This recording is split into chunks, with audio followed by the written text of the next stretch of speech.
On this debate today. I would also like to thank my opponent, Jensen. The topic we're debating is Bethany College can and should abandon the college recycling program. I am the affirmative, and I will show you why recycling is not suitable for Bethany College. So Bethany College offers recycling for office paper, cardboard, aluminum, plastic, and glass. Although this seems pretty straightforward, there are many strict guidelines on what can and cannot be recycled. This leads me to contention 1. The contamination of recyclables is a big issue at Bethany College.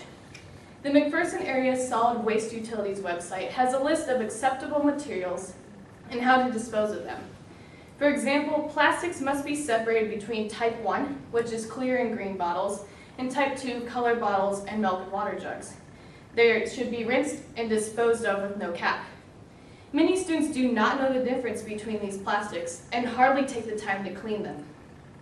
Not only is there misconception on what is acceptable recycled material, soiled items are not sorted out after they have picked up from each area on campus. According to Noni Strand, head of the Green Team, she said that the recyclables are just put together and taken to the town recycling center. In fact, the contaminated materials are subject to polluting the whole town's recycling bin. In the informative article, So You Want to Recycle, available on eSuite, the recycling program at Bethany actually increases the chance of contamination. It states, empty the bins.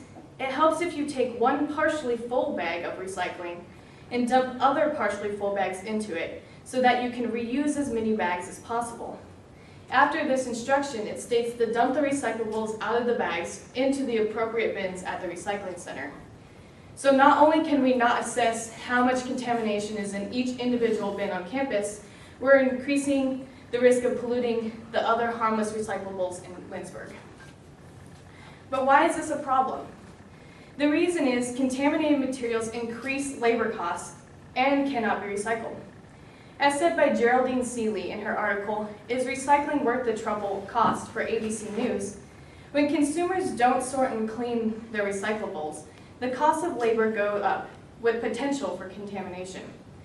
With these contaminated materials, more labor is needed to sort through them.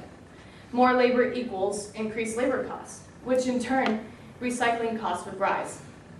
In addition, many contaminated items are thrown in landfills because they are useless to the manufacturer.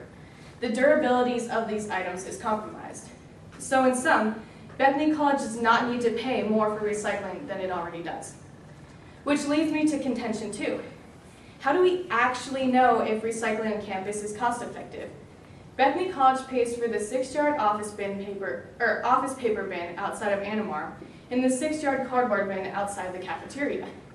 The cost of these bins, along with other recycling fees, amounts to $76.80 per month.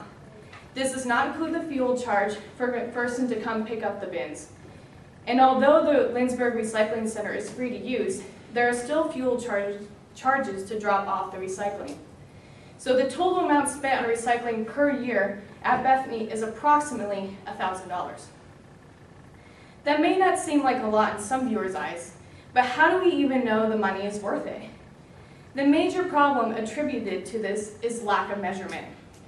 The recyclables at Bethany are not weighed before they are taken to the town recycling center. Since the whole town combines the recycling, we cannot accurately measure what percentage of the town's recycling comes from the college. Another issue with measurement is the cardboard and office paper bins. The bins are emptied each month regardless if they are full or empty. In turn, the price for each bin stays the same each month. So how much cardboard and paper do we recycle? Do we fill the bins fully, or could we suffice with a smaller bin? With questions like these, eliminating recycling could solve the cost efficiency debate. The last issue of recycling at Bethany is the actual system itself. Contention 3 is, does the current volunteer system create a sustainable recycling program? There are currently 32 members of the Green Team with additional volunteers who help with recycling. This is only approximately 5% of the student body that is actively involved in recycling. So it's hard to judge how many other students and faculty members also recycle. Even Noni has doubts about the program. She believes that it is not sustainable. The idea that the program is based on volunteers makes the recycling dependent on people. If the recycling effort does not continue to grow on campus, it could fail. So abandoning recycling now could avoid this future failure. So in place of recycling, Bethany should consider a policy of conservation. Why recycle a product when we can avoid using it in the first place? One way to conserve is to eliminate the use of plastic from bottled water. We have numerous water fountains on campus that can easily refill a water bottle. The college can give each student a reusable water bottle at the beginning of the year. Also, we can conserve through printer paper. We currently use 170 cases of paper a year. At an average of $35 a case, paper costs Bethany approximately $6,000 a year. Instead of having assignments printed on paper, why don't we take advantage of eSuite?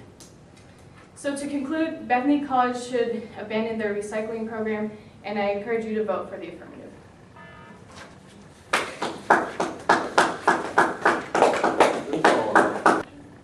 Cross out. Yeah. Okay, so I just had a couple questions.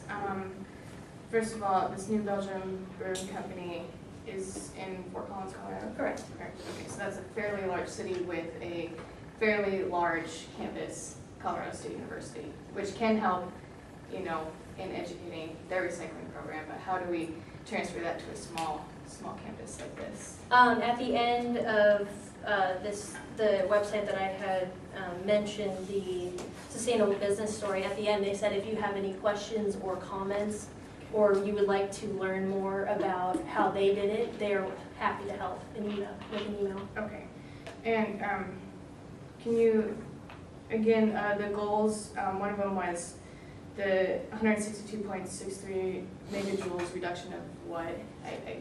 Beer solids, so the it's the total energy intensity used in the process.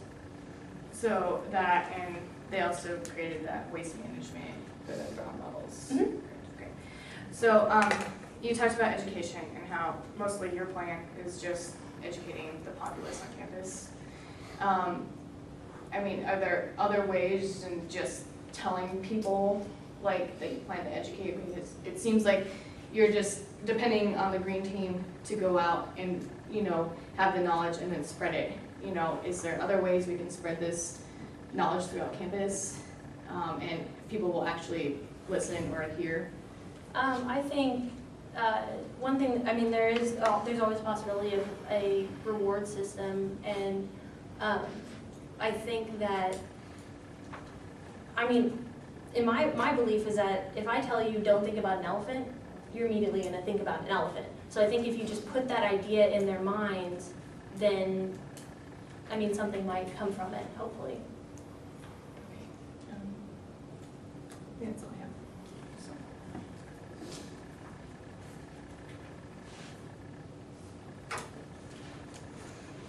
4-minute rebuttal. I have 4. Yeah. That's what his thing says. I'm going by what. Oh, we have 3, and then I have 4 later, but that's okay. Oh, he has 4 here and then 3 later. Okay, What is? I'll take 4. That's Okay. fine. That's fine. Okay. So my opponent did bring up a good point in education. However, I would like to state that education isn't enough. Clearly, people on campus know that recycling has some importance to them. We have the bins placed in every building on campus. We have them labeled for paper, plastic, aluminum, and they are used.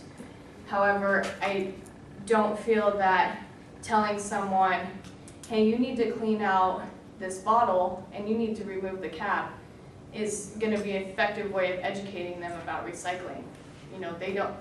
You have to go into all these details of saying, well, because you have to do this, because then it won't be contaminated and we won't contaminate the town's recycling bin and then at a lower cost. They don't care about that. They frankly don't care. And a lot of people on campus are not going to spend the time to, listen to someone and actually clean out the materials that they need to clean. And my opponent also mentioned a plan of possibly hiring or finding an individual to act like a board of directors for this recycling program. I mean, that's gonna cost money and that's gonna cost time and energy that we just don't have. We have a lot of other things on campus we could spend our money on, and that's not one of them I feel is cost effective. You know, we're using this volunteer system. You know, if she wants to find an individual, we are still dependent on volunteers to recycle.